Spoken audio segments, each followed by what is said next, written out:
নগাঁৱৰ আগ্ৰাসনৰ বিৰুদ্ধে একত্ৰিত হ'ল গোলাঘাটৰ বিভিন্ন দল সংগঠন। নগাঁও ভিলেজ কাউন্সিলে মেৰাপানী সীমান্তত অসমীয়া লোকলৈ নিষেধাজ্ঞা জাৰি কৰাৰ পিছতে জাঙুৰ খাই উঠিছে সীমান্তবাসী অসমীয়া। নগাঁৱৰ এনে আগ্ৰাসী মনোভাৱ প্ৰতিহত কৰাৰ উদ্দেশ্যে মেৰাপানীত এজেৱাইচিপিৰ উদ্যোগত প্ৰতিবাদী কাৰ্যসূচী ৰূপায়ণ কৰা হয়। এজেৱাইচিপিৰ উদ্যোগত একাংশ দল সংগঠনে ৰূপায়ণ কৰে 3 অৱস্থান কাৰ্যসূচী। উল্লেখযোগ্য যে শেহতীয়াভাৱে অসম নাগালেণ্ড সীমান্তত 11খনকৈ নগাঁও ভিলেজ কাউন্সিলে চুবুৰীয়া অসমীয়া লোকৰ প্ৰৱেশ নিষিদ্ধ কৰি জাননী জাৰি কৰিছে।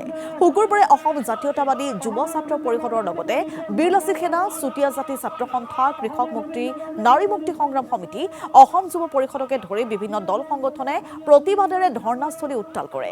অসমৰ সীমা সমস্যাৰ স্থায়ী সমাধান, অসমত আন্তঃৰাজ্যিক পাৰপত্ৰ প্ৰৱৰ্তন কৰা, নাগালেণ্ডে দখল কৰা অসমৰ ভূমি উদ্ধাৰ কৰা, অসমীয়া লোকক নাগালেণ্ডে বাৰে বাৰে দিয়া ভাবুকি প্ৰতিহত কৰাৰ দাবী উত্থাপন কৰে দল সংগঠনসমূহে।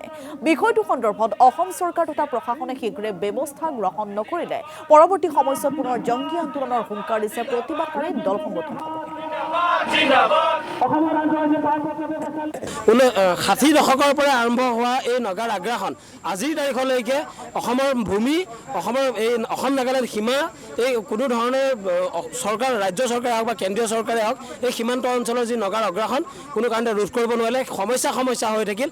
ইয়াৰ ফলত অসমীয়া মানুহে প্ৰাণ আহুতি দিলে, কিন্তু সমস্যা কোনো সমাধান নহ'ল, মাত্ৰ ৰাজনীতিকৰণ কৰা হ'ল।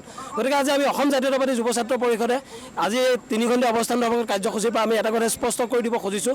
খুব শেহতীয়াকৈ নগাঁও 11খনকৈ ভিলেজ কাউন্সিলৰ পৰা যি জাননী জাৰি কৰা হ'ল যে সীমান্ত অঞ্চলৰ পৰা কোনো লোক যাতে অসমীয়া লোক যাতে নাগালেণ্ডত প্ৰৱেশ কৰিব নোৱাৰে, গৰু, ম'হ, ছাগলী, পশুধন যাতে তালৈ যাব নোৱাৰে, গ'লে তাতে 50,000 টকা জৰিমনা বিহা হ'ব। এনেধৰণৰ যিবোৰ হতকাৰী সিদ্ধান্ত, এই সিদ্ধান্ত পৰিহাৰ কৰিবৰ কাৰণে আমি দাবী উত্থাপন কৰিছোঁ।